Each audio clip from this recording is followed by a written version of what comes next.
Hi there folks, I've brought you in a little closer so hopefully you can see my fingers a little bit better on the fretboard. We're going to take a look at what I think are some of the most important chords for beginners to learn on the ukulele.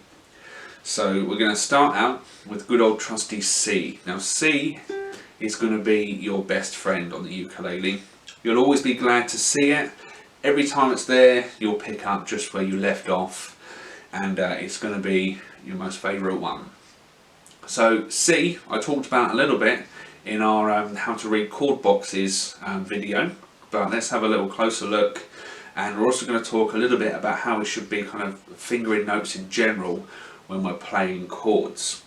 So for C, it's the ring finger that comes in to the 3rd fret on the A string, and then we strum down through all the strings.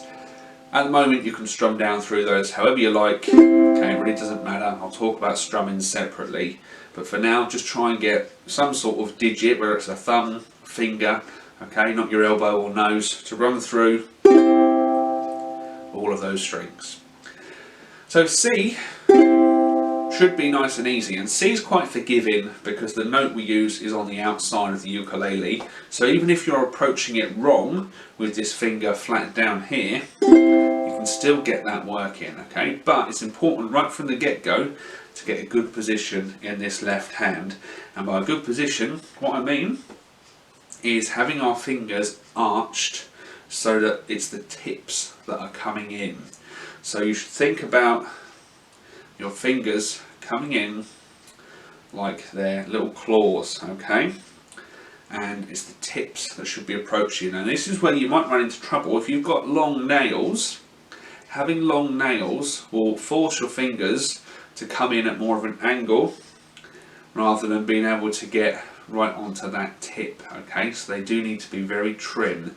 So apologies if you've got nice long lovely nails. You can keep them on your right hand, but on your left hand they've got to go. Right, so when I'm doing this then, if you're holding your ukulele right and you say you've not got a strap on, then your hand has come under here and we've done the handshake manoeuvre, okay? Your thumb is touching the back of the neck there. Spin your hand round so the neck is still supported and that 3rd finger curls in. Okay, and that's what we're after for C. Now that I'm set up in this position, I'll try and stay there, and what we're going to do now is go to F. Okay, so without changing my whole hand position, I'm now going to use my 1st and 2nd fingers to come in and play the F chord. Now again, it's really super important that they are arched and angled. Okay, you'll see that's exactly how my fingers are there. That last finger joint is not squishing in. Okay, if it's squishing in like that, then come underneath it and pop it back out again. It might not want to do that because it's not used to doing it, but it needs to learn how to do that to play these chords effectively. Okay. One thing to just watch out for here then, if you are kind of doing the handshake manoeuvre under here, watch out for the skin on your hand here kind of interfering with the A string. It's entirely possible to have the 1st finger set upright, but have the palm kind of come round too much and interfere with that A. So try and wiggle that hand to get in a position where all of those are ringing out, and you can test it by picking through each string individually. Okay, if you've got a strap you can be a bit freer with that hand and hopefully won't run into that trouble. Okay, so that's F. Now to G7, and we're going to go to G7 without coming away from this F. What we're going to do is we're going to try and notice on the chord sheet that the 1st finger is in the same spot on F as it is in G7. Okay, the 1st finger ends up in the same place. So from F, the 2nd finger only needs to move down 1 string. The 3rd finger has to come in to the 2nd fret on the A string. Now to get into that, you might find you have to put the 3rd finger in first and then move the 2nd finger in. you might find that when you put your second finger down, your third finger wants to fly off over here where it was for the C. That's an entirely different chord. It's not what we want. We want that, the G7. So you might find you have to swing your hand back towards the headstock a little just to get that finger to swing into place.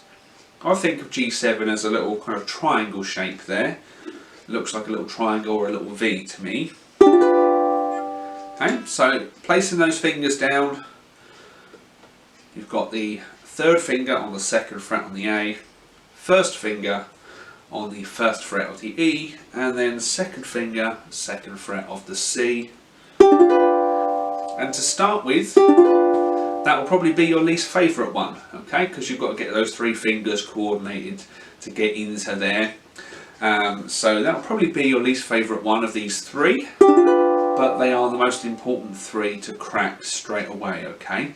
So how are you going to practice them? Well, firstly, you need to make sure that each chord individually sounds good, okay? Just when you go to it, you can get it ringing out and at least get, let's say, 3 of the 4 strings working, okay? You need to be at least 3/4 of the way there.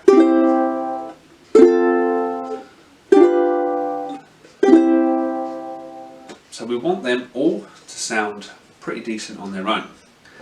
And we also want to get them memorised so that we're not having to check the chord sheet to find them, okay? It's no good in the middle of the song thinking, oh, G7, okay, yeah, let's stop the band for a minute and that's fine. First finger there, second finger there, third finger there.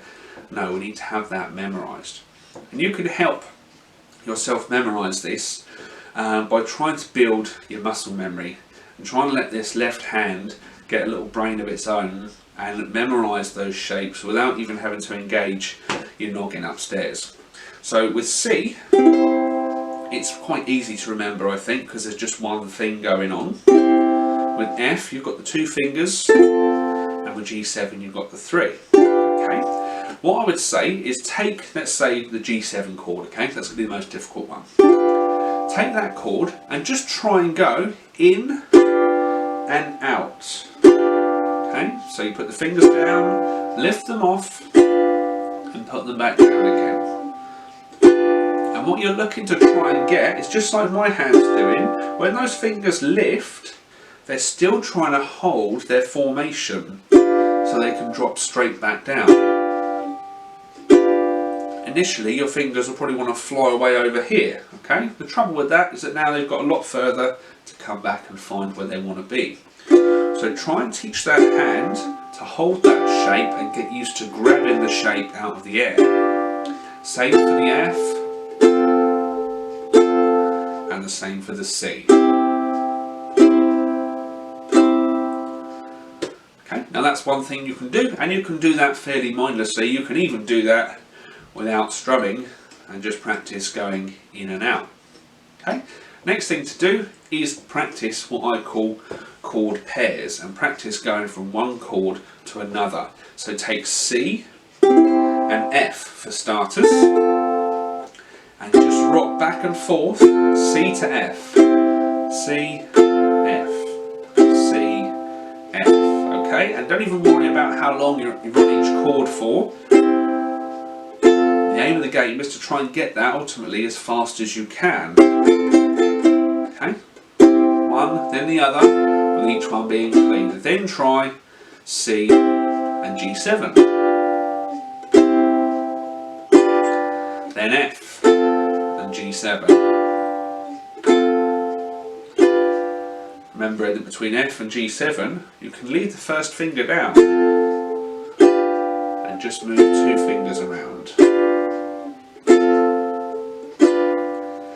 Okay, so that is how to practice those first 3 chords to really try and accelerate memorising them and getting them under your fingers quickly, okay? So get those 3 sorted and then come back and have a look at the rest.